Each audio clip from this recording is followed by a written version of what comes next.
I think it's important to understand female nature when you're broke. You should always be on your mission going this way. If you're handling fitness and your pursuit of money, women are going to jump in front of you and you're just going to run them the fuck over. It's going to be me. I'm like, I got to live up to this dude. She's going to dump my ass in a week. This dude is a big G. Right. He better be on his shit. Yeah. You know, daughters, they look at their father as like the standard. My goal is to make that standard as high as fucking possible. Yeah. The next thing you know, got her bent over the bed.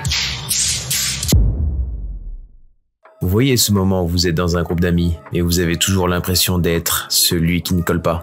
Vous savez, ce genre de groupe de discussion où ça parle tout le temps.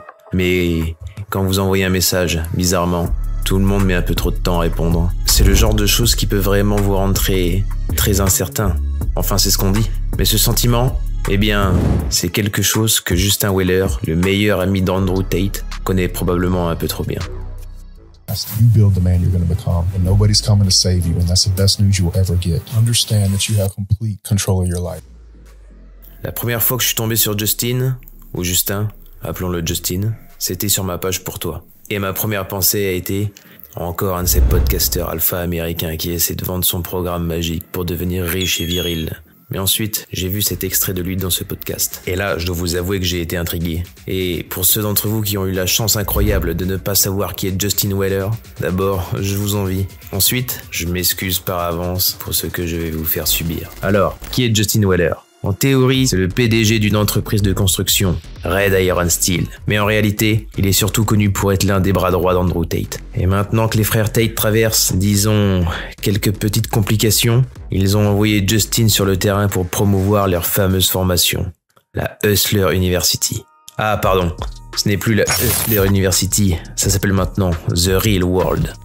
Parce que apparemment, seuls ceux qui achètent cette formation vivent dans la vraie réalité. Les autres, oh, ils sont coincés dans un monde imaginaire. Vous savez, celui où on doit travailler, payer les factures et être des adultes responsables. Son message, c'est un classique. Tous les problèmes des hommes peuvent se régler avec plus d'argent et un abonnement à la salle de sport. Les femmes devraient être plus traditionnelles. Can I ask you one more question? Fire away. Okay. Why don't you just commit to one and choose to be faithful to her? I'm just not wired that way. I spent my whole 20s trying to fix myself. You're a man of self-control. You work out, you do business. You can possess your own power. It's just not how I am. I think that might be a limited mindset. I think it's none of your business. But I don't want you to think I'm triggered by you. I'm not. Okay. I saw somebody say that, and I think that's interesting. I think you're annoying, but I'm not triggered. You know what I'm saying? No, you are. You're annoying. Ce qui rend cette scène encore plus amusante, c'est que la femme avec qui il traite ici d'agaçante est Lila Rose. Une petite recherche Google suffit pour découvrir qu'elle est directement la définition exacte de ce que les hommes alpha appellent une femme traditionnelle. Ironique, non ? Il y en a un qui peut m'expliquer pourquoi, dès qu'on ajoute de la musique trap dans un arrière-plan, les arguments de ce genre de personnes semblent soudainement plus crédibles. Hey, listen, I know that I get harsh sometimes on my AMAs. I know that it looks like I'm rigid all the time. That's not true. I love people all the time. And you need to do the same because it's good for this. Because when this is good, good comes out of you. Après ça, j'étais curieux. Je voulais voir ce que cet homme si équilibré et sage avait d'autre à nous offrir. Et c'est là que je me suis plongé dans un trou sans fond. Si les gens me disent que je devrais pas avoir d'enfants avec plusieurs femmes, mon argument est ok, tu t'es marié avec cette fille, tu étais sûrement marié, elle t'a quitté. Ah oui, bien sûr. La meilleure réponse aux critiques sur notre incapacité à maintenir une relation saine est d'inventer une série de scénarios absurdes avec des mariages ratés et des beaux-parents ingérables. Créer des arguments complètement à côté de la plaque pour éviter de prendre ses responsabilités, c'est un art que Justin maîtrise apparemment très bien. Mais ça ne change rien au fait qu'être un adulte mature implique de faire des choix simples et responsables. Et si j'étais simplement un bon père et un bon mari pour 2 ou 3 personnes, et qu'ils admiraient tous papa, et que je rendais la vie de ces 3 familles 10 fois meilleure. Oui, Justin, bien sûr, parce qu'évidemment dans la tête, le choix, c'est avoir 3 familles simultanément, soit être un type lambda et sans intérêt. Sa logique est implacable. Je crois en la famille 3 fois plus que toi, parce que j'ai 3 fois plus de famille. Justin, sérieusement, quand on est jeune, on nous inculque quelques principes familiaux. Vous savez, des choses comme ne jamais oublier les anniversaires des membres de sa famille, toujours prévenir quand tu rentres tard. Apparemment, Justin en sait 3 fois plus sur la famille que tout le monde. Parce qu'il a 3 familles, exactement. Comme il doit sûrement en savoir 3 fois plus sur l'école, parce qu'il l'a sûrement doublé 3 fois. I have children, asshole. It's okay to love a woman, you know? It's okay to have kids. You know, it's okay to have family. Maybe I like family so much I have 3 of them. Ce genre de déclaration montre vraiment ce que Justin pense être un bon père. Pour lui, être un bon père, c'est probablement passer du temps de qualité avec ses enfants, chérir chaque moment, être présent à tous leurs matchs de foot ou de baseball, les soutenir quand ils passent une mauvaise journée. Ah non, pardon.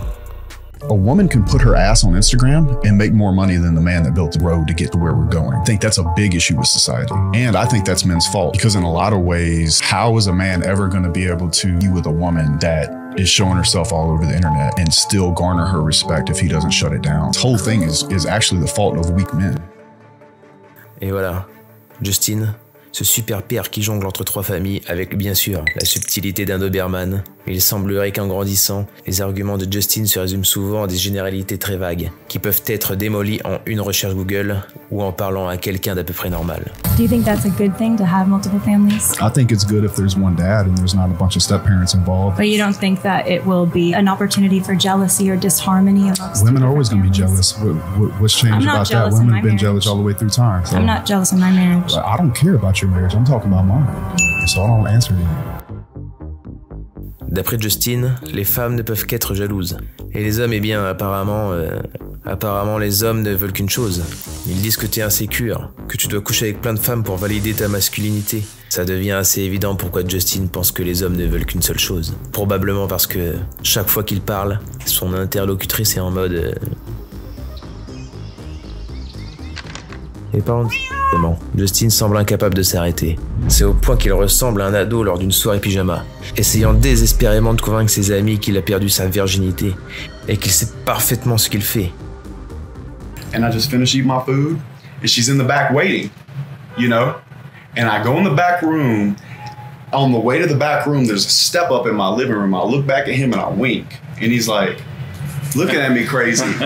I go in there, and of course, here come the alligator tears rolling. This and this and this. And I'm whole frame. Next thing you know, got her bent over the bed.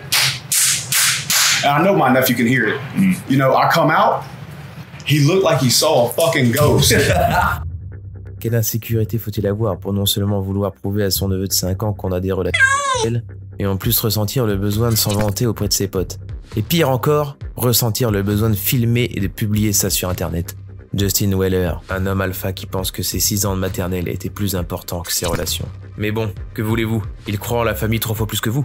En tout cas, bravo à ce gamin de 5 ans, parce que franchement, ce niveau de gaslighting et d'intimidation, c'est de l'art. Sérieusement, je suis le seul à trouver ça légèrement illégal? Juste moi? Très bien. Justin est aussi étonnamment complexé que les gens parlent de ses jeans. You feel my jeans? Yeah. No, bro. I've tried so hard. It's so difficult. I have a 32 waist and my quads. Why don't you just get wider pants? Yeah, custom made. Tried. Like, it gets weird in my crotch. Want to be stylish, and it doesn't even really bother me. People hate on me so hard for that shit, bro. Damn, I got a world-class ass. Constantly people giving me shit about my jeans and my pants, bro. First of all, fuck you. I have a world-class ass.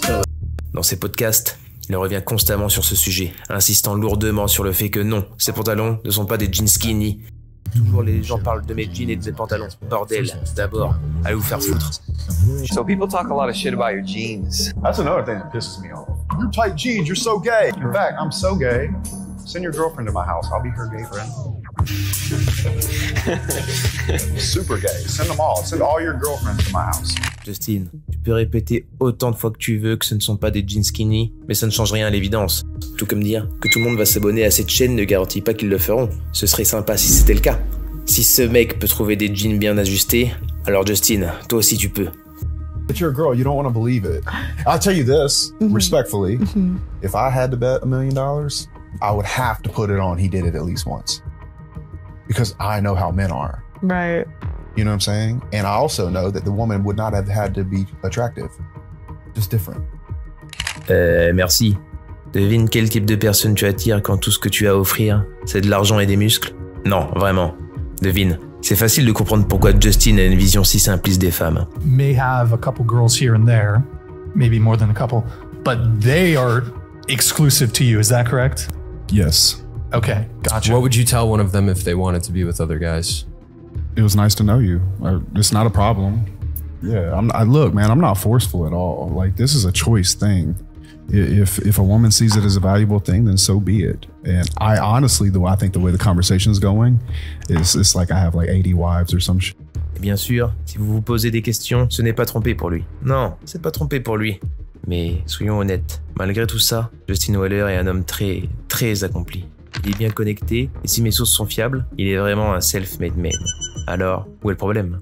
Le problème avec ces influenceurs masculins alpha, même si certaines choses qu'ils disent peuvent aider certains jeunes hommes, leur véritable stratégie est de bâtir un culte de leur personnalité. Ils veulent que leurs adeptes prennent tous leurs paroles comme des vérités absolues. C'est là que je vais tracer la limite, parce que même si une partie de leur discours peut être utile, beaucoup de ce qu'ils disent est tout simplement fou et profondément nuisible pour les jeunes hommes. Cela limite leur capacité à développer des relations significatives ou une véritable estime de soi. Ils enseignent aux hommes à adopter une version nihiliste des femmes, des rencontres et des relations, et à croire que leur seule valeur réside dans l'argent, ce qui est totalement faux. Messieurs, vous n'avez pas besoin d'une Lamborghini, d'une Bugatti ou de millions de dollars pour être un homme de valeur. Mesdames, vous valez bien plus que votre corps. Nous avons tous quelque chose d'unique à offrir. Parfois, il faut juste un peu plus de temps pour découvrir ce que c'est.